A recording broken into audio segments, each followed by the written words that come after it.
She was a beautiful person and a beautiful soul. She kept us laughing all the time. And I would do anything in the world for her. I just remember the screaming, her yelling, Lanyah is dead, is dead, is dead. And it just keeps playing over and over and over in my head. Because she did not deserve this, to be shot in the head and left in the cold and left to die. And they do need to find justice for her, because it's not fair for her child to grow up and not have justice. When she grow up, she's going to have questions, and we need to have answers for her. Right.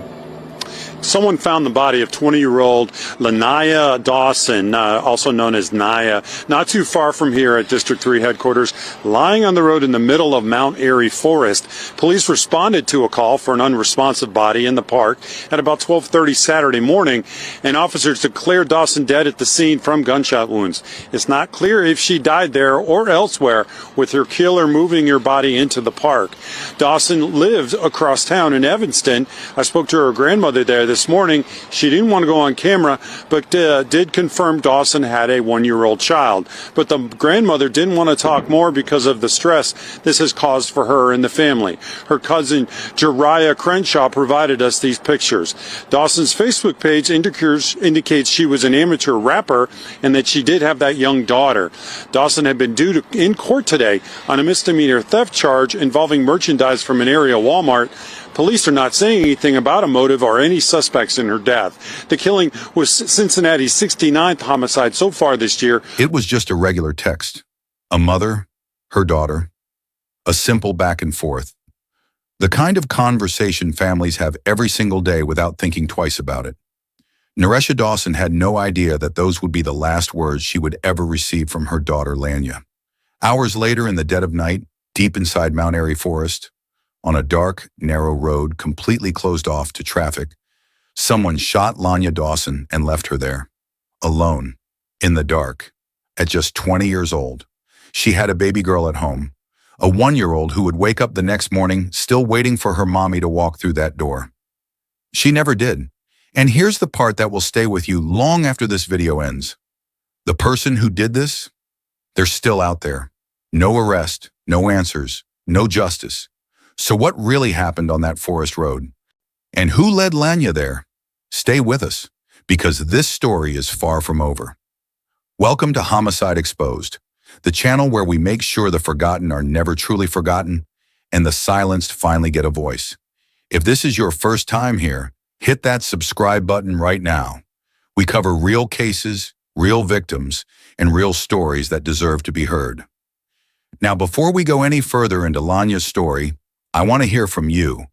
Drop a comment below and tell us, what city or country are you watching from? And here's something to think about.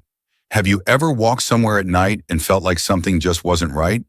Like something was off, but you couldn't explain it? Because Lanyah's family believes she had no idea what was coming, and that's what makes this case so deeply unsettling. And before we talk about what happened to Lanyah Dawson, you need to know who she was, because she was not just a name in a police report. She was not just a headline.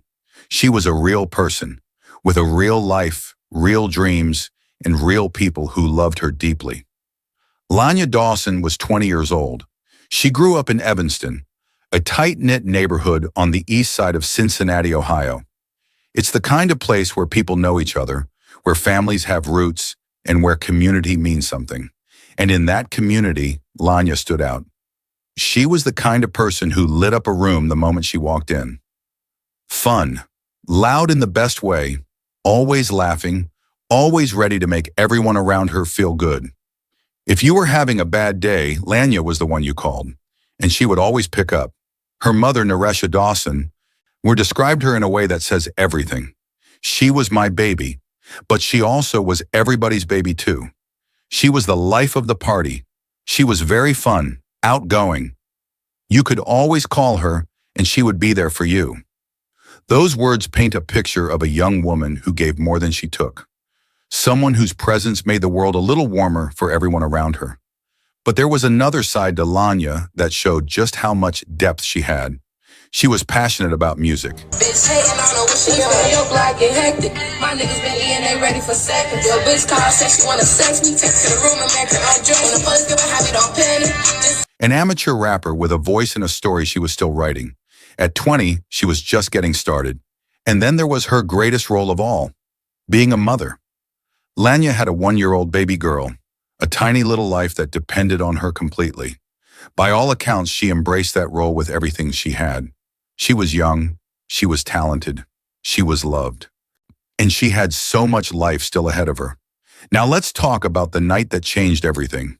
It started like any other night. Lanyah and her mother, Nyresha, were texting each other. Nothing unusual, nothing alarming, just a mother and daughter checking in, the way they always did. Nyresha had no reason to worry.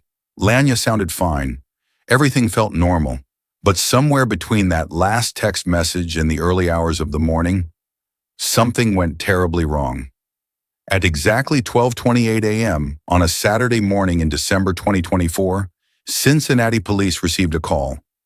Someone had found an unresponsive person lying on Trail Ridge Road, a narrow, quiet stretch of road that cuts through Mount Airy Forest on the west side of Cincinnati. Officers rushed to the scene. What they found stopped them cold. Lanyah Dawson was lying there, suffering from a gunshot wound. By the time help arrived, she was already gone. But here is what makes this location so deeply troubling.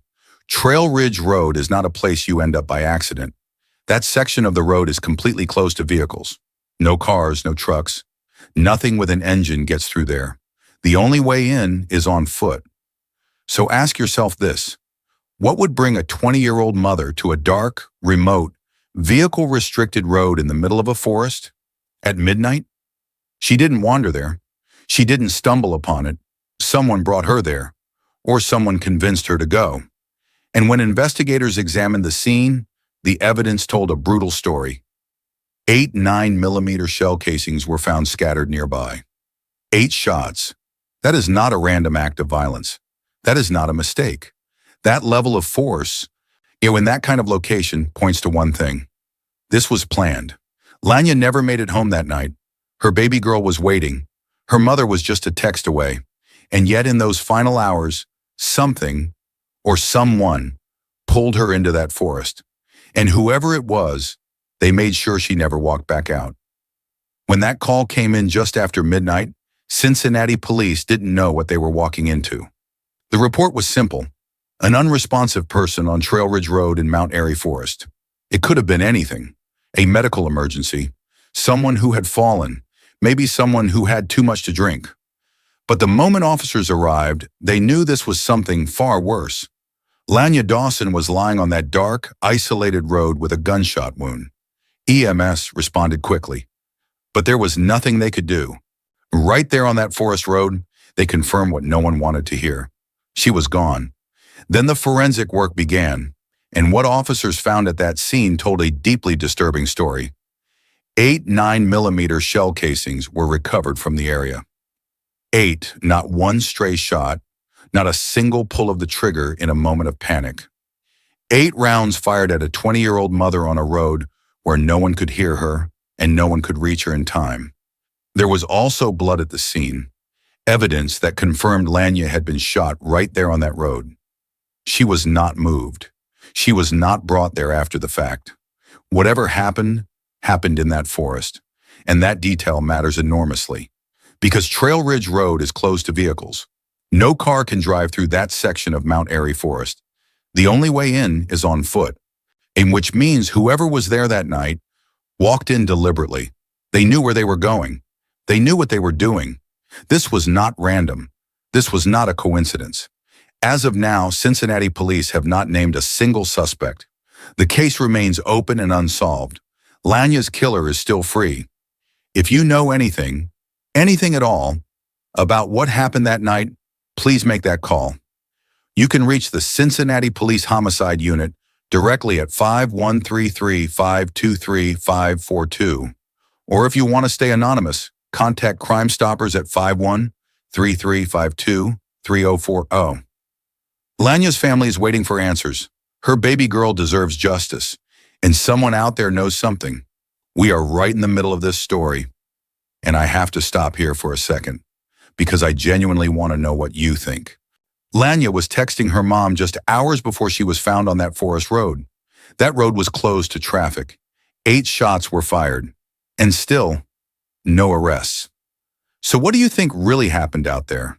Drop your theory in the comments. I read every single one. And if this story is moving you, if you feel like Lanyah's name deserves to be heard, hit that like button right now. It costs you nothing, but it helps this story reach more people. Let's keep going. That same Saturday, the very same day her body was found, the people who loved Lanyah Dawson refused to let her name fade into silence. They gathered at the parking lot of Walnut Hills High School in Cincinnati. Friends, family, neighbors, people whose lives Lanyah had touched in ways big and small. They came together the only way grieving people know how, with candles, with tears, and with love. Someone arranged candles on the ground to spell out Lanyah's initials. A small but powerful act, a way of saying, "We see you, we remember you. You are not forgotten." Then they released balloons into the sky, watching them rise, drifting up and away, while the people left behind stood together, holding the weight of something no one should ever have to carry. Prayers were said for Lanyah, for her family, and for justice. Her mother, Naresha, stood among them, broken but present, and through her grief, she found the words that said everything. "I just don't think she deserved nothing that has happened to her." No, she didn't. And somewhere, not fully understanding any of it, was Lanyah's 1-year-old daughter. Too young to know what a vigil means. Too young to understand why her mother wasn't coming home. Well, that little girl is the quiet heartbreak at the center of this entire story. Now let's talk about what we still don't know, because in this case, the questions are just as haunting as the facts. Question 1. What was Lanyah doing in Mount Airy Forest at midnight? Mount Airy Forest is on the west side of Cincinnati. Lanyah was from Evanston, on the east side. That's not her neighborhood. That's not her backyard. So what brought her all the way out there, in the middle of the night, on foot, on a road closed to traffic? Question 2. Was she alone? That road cannot be accessed by car. Whoever was there that night had to walk in. Did Lanyah walk in with someone she trusted? Did she go there willingly? Or was she led there under false pretenses, believing she was safe, right up until the moment she wasn't? Question 3. And did she know her killer? The location alone suggests she felt comfortable enough to be there. People don't walk into dark, isolated forests at midnight with strangers, which means there is a very real possibility that Lanyah knew exactly who she was with and had no reason to fear them. Not yet. Question 4. What do those 8 shell casings tell us? 8 shots. That is not someone who panicked. That is not an accident. 8 rounds fired at one person in a place where no one could hear. That speaks to either deep rage or a cold determination to make sure she never spoke again. And then there are the words of her mother, words that are impossible to shake. If I knew her life was in danger in any type of way, she already knows she could call any of us, and we'd all be there for her. Naresha had no idea. None of them did.